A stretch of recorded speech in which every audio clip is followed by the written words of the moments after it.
kulanti wacan saaxiibayaal halkan waa dhaanka wararka ku soo dhawaada wararkii ugu dambeeyay xaaladda guud ee Soomaaliland qodobada warkeena aad ku daawan doontaan waxa ka mid noqonaya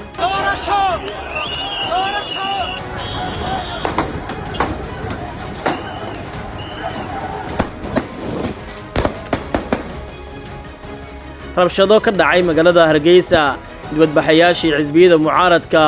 oo rasaas oo daywa qaadeen ciidamada Muuse Biixi dagaal ka socda magaalada Hargeysa barqad batuun iyo xildhibaano kale oo dhaawaca ciidamo fara badan oo mucaaradka oo ka soo kicitay Barco iyo Boorama iyo wararkii ugu dambeeyay xaaladda Muuse Biixi iyo villada magaalada Hargeysa oo ciidamo fara badan uu keensaday Muuse Biixi si uu isku difaaco dagaalka ka qarxay Soomaaliland oo saameyn ku yeelan kara nabadda guud ee Soomaaliya iyo qodobo kale ayaan ku eegaynaa balse marka hore u diyaar garooba qodobada hordhaca warka aad daawateen oo dhameystiran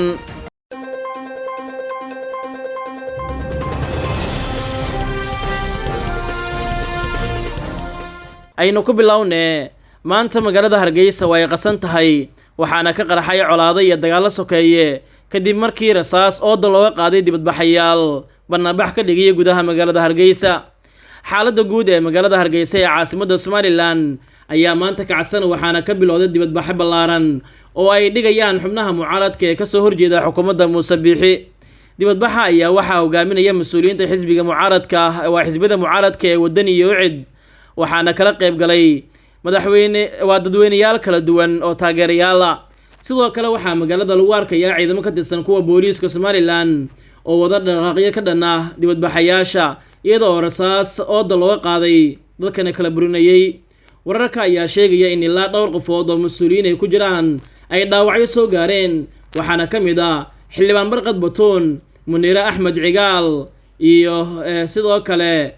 xubno kale oo ka mid ah mucaaradka Soomaaliland ciidamada ayaa sidoo kale kala eriyay dibadbaxayaasha oo ku qeylinaya ereyo kalena Muuse Biixi oo hoggaanka talada maamulkaasi gacanta ku haysta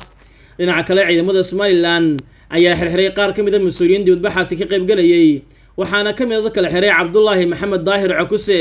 oo ahaa ama hore soo noqday wasiirkii warfaafinta ee Soomaaliland sida ay ku waramayaan ila walad loo kalsoon yahay oo aan Hargeysa ka helayno musharax xisbiga mucaaradka ee wadani Cabdiraxmaan Ciro oo hadal siiyay warbaahinta ayaa sheegay in dibadbaxa uu bilaabmay isla markaana xoogiisa u dhacay maalinta Sabtida ah mucaaradku waxa uu si rasmi ah u bilaabay mudaharaadku waxa uu si rasmi ah u bilaabmayaa maalinta Sabtida ah 6 gobol iyo degmooyinka Soomaaliland saaki annaga oo doonayna in aan dadkaasi wacyigelin ayaana loo adeegsaday xabad nool sunta gaaska ah xadhig iyo jirdil sharci darro ah iyo kaligitalnimo ayuu yiri Masar Ciro Soomaaliland ayaa waxaa ka taagan xiisad ka dhalatay doorashada hoggaanka maamulkaasi waxaana isku haya xisbiyada mucaaradka iyo sidoo kale xukuumadda Muuse Biixi oo diidan doorasho ay qabato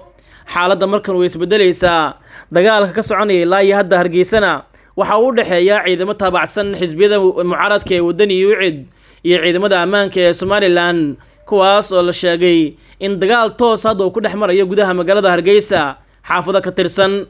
mas'uuliyiinta dhaawacantay ee ka tirsan xisbiyada mucaaradka ee wadani iyo cid ayaa waxaa la sheegay in lagu dabiibayo isbitaalada waaweyn ee gudaha magaaladaasi Hargeysa xaaladda guud ee Hargeysa markay kacsan tahay xisbiyada mucaaradkana waxay diyaariyeen qorshihii ugu dambeeyay ee meesha looga saari lahaa ama looga taqalusi lahaa maamulka Muuse Biixi oo ku xubsibanaya kaligitalisnimo iyo in diktatoriyad ay ka hirgasho Hargeysa oo ahayd wixii ay kula dagaalameen jaalasiyaad sidoo kale xogtu waxa ay muujinaysaa in marnaba aysan suuragelaynin in halkaas ay ka dhacdo doorasho maadaama Muuse Biixi uu isku arko inuu yahay boqorka Soomaaliland ilaa inta uu ka dhimanayana jagada maamulkaasi hayn doona hase yeeshee Cabdiraxmaan Ciro Faysal Cali Waraabe iyo sidoo kale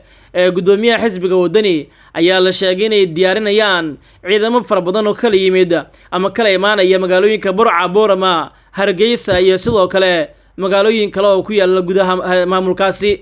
ciidamadan ayaa tiri ahaan gaaraya 5,000 oo askari waxaan la sheegay in la dagaalamayaan maamulka Muuse Biixi oo iyagu dagaal ku haya xisbiyadii mucaaradka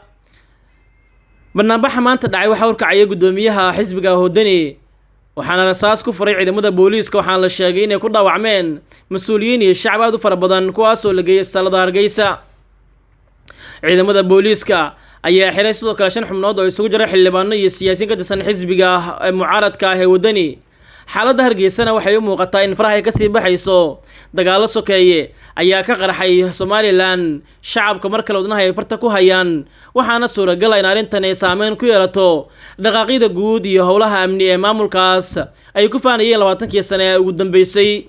wax walba oo ka halaaba Somaliland waxaa ka hadlayay Muuse Biixi, waa sidii aaminsan yihiin dadka Somaliland ka soo jeeda iyo siyaasiyiintooda. wuxuuna Muuse u diidan yahay doorasho inuu qabto oo si nabada talada lagu kala wareego ama uu mar kale ku soo laabto. hase yeeshee Muuse Biixi oo aaminsan in haddii doorasho dhacdo lagu guuleysanayo ayaa qaadaya tallaabooyin u muuqda inuu ku cabsi gelinayo xisbiyada mucaaradka kuna dhaqmayo fal la xiriira diktaatooriyad iyo kaligii talisinimo. waana sababta shacabka ay u banaanbaxayaan xisbiyada mucaaradkan ay u diideen ku darsi iyo in doorasho aan la qaban. go'aan ayaa laga sugayaa xisbiyada mucaaradka ee wadani iyo cid maadaama la laayay dadkoodii iyo siyaasiyiintoodii. waxaana Hargeysa kusoo qulqulaya dhalinyaro fara badan oo mudawiciin ah kuwaas oo hubka qaadanaya si ay ula dagaalamaan maamulka Muuse Biixi Cabdi oo markan isku fidinaya kaligii talisinimo iyo in si diktaatooriyada ah talada dalkaasi gacanta ugu dhigo. xaaladda ayaa markan isbedelaysa, wax walbana waxay u muuqdaan kuwa aan u socon sidii loogu talagalay. isku soo wada duub oo Muuse Biixi Cabdi dhankiisa waxaa la sheegay in ciidamo military ah iyo kuwa kale oo si gaar loo tababaray oo dowladda Ingiriiska tababartay Somaliland uu keensaday madaxtooyada maamulkaasi kadib markii uu helay xog iyo cabsi sheegaysa in weerar ay ku soo qaadayaan xisbiyada mucaaradka ah ee Somaliland. madaxtooyada maamulka Hargeysa waxaa soo dhaafiyay boqolaal ciidamo ah, waxay ku jiraan heegan difaac ay sameeyeen. xaalku uu isbedelaya xilli kasta waa dagaal. sidaas waxa inoo sheegay qof ka mid ah dadka deegaanka oo ku sugan Hargeysa oo la hadlay dhanka wararka. Muuse Biixi Cabdi xaaladda ayaa ku xun iminka, waxa uu sameeyay uu ka shalaynayaa, wuxuuna wajihi doonaa cunaqabatayn caalami ah iyo in lagu dacweeyo dowladaha taageera Somaliland ee ugu horeeyaan midowga Yurub iyo dowladda Ingiriiska. guud ahaan saaxiibayaal wanaagaynta wararkii ugu dambeeyay xaaladda guud ee Soomaaliya. tan iyo kulan dambe, nabadgelyo.